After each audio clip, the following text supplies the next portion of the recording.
Hello, everybody. Good morning. Oh, God. Ojúmọ́ ire o, gbogbo ibi tẹ́ bá ti ń gbọ́ wa, ojú tẹ́ fi ń wò wá ní fọ́, etí tẹ́ fi ń gbọ́ wa kò ní dì láṣẹ Èdùmàrè. I've been seeing the ups and downs between Iya and Abike. Èmi kan sọ pé ẹ jẹ́ ignore ni. Ṣé ti understand? Fracas làwọn méjèèjì ń ṣe. They are OGs when it comes to fracas. Ẹ jẹ́ káwọn méjèèjì kan máa bẹ̀rẹ̀ wọn pa. Kò sí nǹkan tó fẹ́ sọ tó ní o. Gbogbo nǹkan tí gbà àwọn méjèèjì ti ṣe tẹ́lẹ̀ náà náà ṣe ń sọ kí làwọn fẹ́ gànú sí bẹ́ẹ̀. So ẹ jẹ́ káwọn méjèèjì ṣe máa bẹ̀rẹ̀ wọn pa. But ṣe really tó jẹ́ kí n jáde. I mean, it's way too funny. Like, okay. Ẹ jẹ́ aṣọ bí eléyìí. Ẹ mọ̀ mí pé mi ò kí ń ṣàbòsí. I'll call it the way it is. Tó bá wẹ̀ kó bí ẹnu kó lọ forí sọlẹ̀. Mo ti ń rí àwọn wọ̀wọ́ team láti for some days now. Mo kàn wò yín rí. I mean, tí ẹ̀ tó kàn. Gbogbo yín náà lẹ kọlà sóhun. Kò sí èèyàn nínú yín tó gbóyìnbó tààrà ni. Àbí tí Yorùbá ẹ̀ clear. I can't take you serious if we can barely even hear what you are saying. Like, ẹ kọlà sóhun, ẹ kọlà ságbárí. Like, how are you talking like that? Ìyàbọ̀, secretary, okay. Based on nǹkan tẹ́ ń sọ, ẹ mú Iya Juma, ẹ ń drag ẹ̀ ní odidi èèyàn tó ti 80.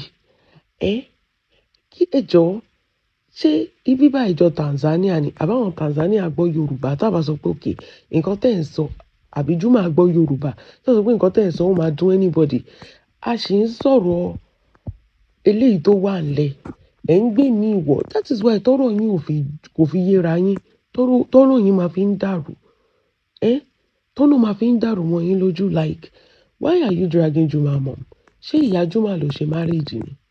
Ẹ drag Priscilla, ẹ rí pé ẹnu yín kan níbẹ̀ ni. Ẹ drag Ìyábọ̀ Òjó, ẹ rí pé undragable. Ẹ drag Juma, kò tẹ̀sẹ̀ anybody tó gbọ́ nǹkan tẹ́ ń sọ. Ẹ tún drag Iya Juma, ẹnu ẹ rí pẹ́tẹpẹ́tẹ. Ẹ fi ilẹ̀. Kò torí kò mú. Ta ló ń gbọ́ yín nígbà tẹ́ ń drag Iya Juma? I want to understand this. At least tó bá tẹ̀ ń drag èèyàn, àti ẹ̀ máa mọ̀ pé okay, àwọn èèyàn báyìí ń gbọ́ ẹ̀. Àwọn ará Tanzania àwọn ò gbọ́ nǹkan kan.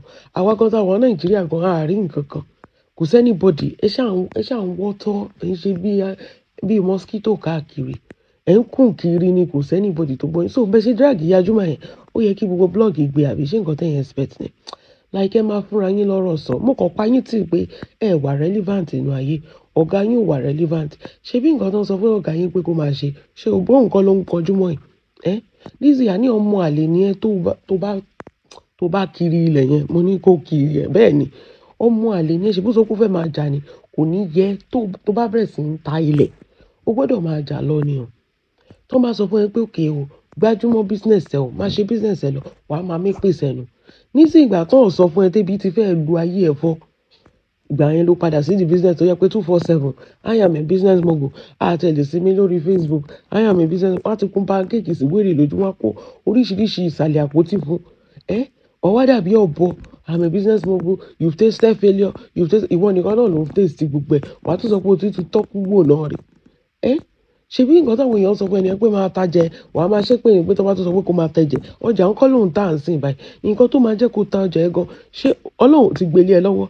Ìgbà tó jẹ́ pé poverty tó ti taste yẹn, o ti ń rí fìrìfìrì ẹ̀. Ṣẹ́sẹ̀kẹsẹ̀ kọ́ ló máa padà sí the business ẹ ni. Torí I don't understand. Báwo ló ṣe jẹ́ pé confusion lọ́lọ́run dà sáàrin yín náà? Ọ̀gá yín ń talẹ̀, ẹ bá polówó lẹ̀ o. Ẹ̀yin dẹ̀rẹ̀ Iya Juma lẹ̀ ń drag. Àmì ìyá tó ti jẹ́ pé pẹ̀lú ògùn ó máa dàgbà jù bẹ́ẹ̀ lọ, ṣùgbọ́n ìyá tó jẹ́ pé ó ti ń wo sàárẹ̀ ẹ̀, ó ti jẹ oúnjẹ ọmọ ẹ̀ ti ṣègbéyàwó. In fact, Priscilla ṣì máa bímọ kí ìyá tó kú pẹ̀lú ògùn lọ. So irú ìyá yẹn lẹ̀ ń drag. Ta ló wá bá yín gbé o? Ta ló bá yín gànú sí? I swear, ẹ̀ ń drag Iya Juma ẹni ẹnu ẹ̀ rí pẹ̀tẹ̀pẹ̀tẹ̀. Báwo lẹnu ẹ̀ ò bá ṣe rí? Àwọn yẹn age gracefully ni. Wọ́n dúró, wọ́n jẹ oúnjẹ, wọ́n ṣe fọ́mọ, wọ́n jẹ oúnjẹ ọmọ. Báwo ni ìyá ti yín ṣe rí? Okay, ẹ jẹ́ wá lọ sọ́dọ̀ Ìyábọ̀ Òjó. Ṣé mọ̀ pé problem ayé ti yín ni? Ẹ kúkú mọ̀ pé bàbá yín analyze ẹ má get me wrong o. mi ò kí ń ṣe fans Ìyábọ̀ Òjó but àwọn kankan wà tẹ́ bá ti ṣe mo kàn fẹ́ kẹ́ mọ̀ how stupid you guys can look ni that is why I'm doing analysis for this thing mo fẹ́ kẹ́ mọ̀ how stupid you guys look when you do some certain thing. Okay, let's start from Ìyábọ̀ Òjó for example.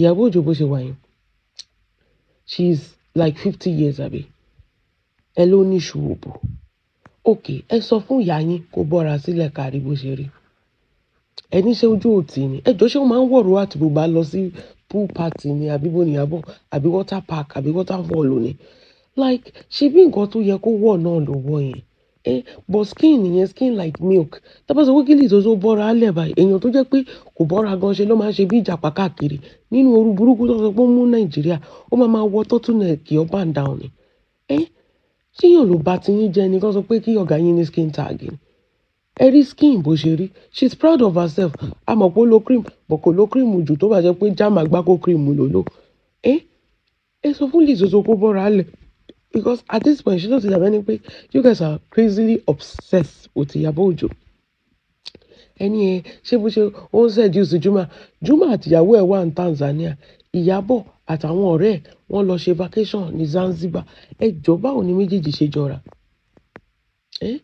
torí kò yé mi wàhálà yìí ti pọ̀ jù lórí social media yìí ẹ kàn máa sunkún kiri láì ṣe gbére ṣé ká bá yín wẹ́ni ni ẹ máa kékeré ni nǹkan tí yóò ṣe drag you be dragging it what is to drag ẹ ló ní ṣùgbọ́ èèyàn kọ́kọ́ ló rán ọ̀gá yín kó bu ẹ̀ papọ̀ èèyàn kọ́kọ́ ló rán ọ̀gá yín pé kó gbẹ torí kó gbẹ tòbòtòbò wọ́n ní kọ́gà yín sinmi ó lóun ò ní sinmi tó bá gbẹ it's not anybody's fault ó tó máa lo bọ́m̀bọ̀mù kiri àwọn silicon bọ́m̀bọ̀mù and breast yẹn ló máa wọ̀ káàkiri ṣọ́ọ̀fì ṣọ̀gá yín ni ẹ jẹ́ lọ mójútó àrùn tó ń ja ọ̀gá yín kẹ́ fìyàbọ̀ ọ̀lẹ̀ that woman ọlọ́run ti dá láre ọ̀gá yín rí ibà kò jó oúnjẹ ọmọ wọ́n kàn ń gbóyún wá fún ni ọmọ yẹn ti di baby ó ti di baby factory sílùú òyìnbó yẹn Rótìmí wọ́n kàn ń gbọ́ ọmọ wá fún ni kò sí bàbá Ìyábọ̀ dẹ̀ rí ó fọmọ fọ́kọ as a virgin ó ṣe wedding tó yẹ ẹ fi ilẹ̀ tábà sọ pé ta nínú òdò nínú gbogbo yín báyìí ẹ̀yin nìkan náà ni kò sí ṣe rere iṣẹ́ yín ò tẹ̀síwájú ọ̀gá yín sunkún kiri ni gbogbo èèyàn ń sáfọ̀gá yín ebi ń pa yín torí gàrí ló mu lójoojúmọ́ ẹ tún drag títí ẹ tún sọ pé wọ́n mú gboko I mean you people are stupid ìlú wo lẹ máa dé tẹ́ ẹ̀ ní rí Coca-Cola náà ẹni ẹ̀ rí gòkó ṣé ẹ ti travel rí ṣáá ìgbà tó ga yín ò travel tó yẹ pé ojú àlà ló ti ń travel tó ń lọ California City ẹni Juma àti Priscilla wọ́n mú kóòkì pé wọ́n ti fi gbogbo owó ṣe wedding tán ṣé ẹjọ́ bottle coke inú go ó wà ń bí báyìí kì í ṣe Nàìjíríà nìkan ló ní bottle coke ẹ̀ẹ́dẹ̀ tí ẹ jáde Ọlọ́run ọba I can't believe I'm telling you at this point you are not draggable.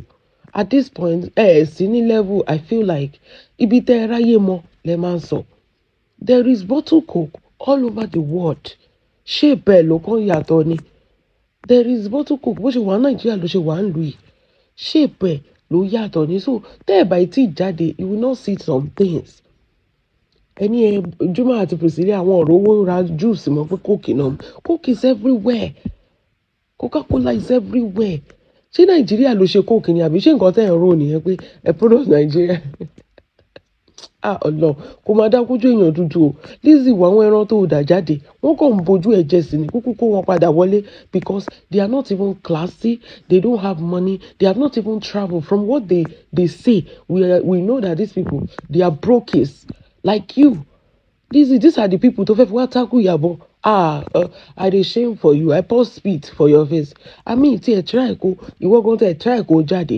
àbí kó kó àwọn ẹrú ẹ kó wọn jáde àwọn ọmọ ogun Fáráò kó wọn jáde so that they will see life bóyá tó bá jayé díẹ̀ àbí tátẹ́gùn ìlú òyìnbó bá fẹ́ sí wọn lọ́pọlọ díẹ̀ they will understand that life is different life is supposed to be enjoyable wọn ni wọn máa wá nǹkan tí ò sọnù kiri any small thing you are just looking for ways to drag because you don't have any content that is just how I feel I swear to God tí ìbárí ṣòṣì I will keep short kì í ṣe pé kéèyàn máa sọ̀rọ̀ bí abirùn I swear ẹ dójú tira yín o Lizzy àtàwọn ọmọ ogun Fáráò ẹ dójú tira yín gan o ó mà ṣe o ẹ̀yin èèyàn kò jẹ́ bó ṣe jẹ́ bá ṣe rí nìyẹn o ẹ sọ pé ẹ jẹ́ wọn á gbé fún yín Ẹjọ́ ìwà lọ sọ fún full analysis. God bless you.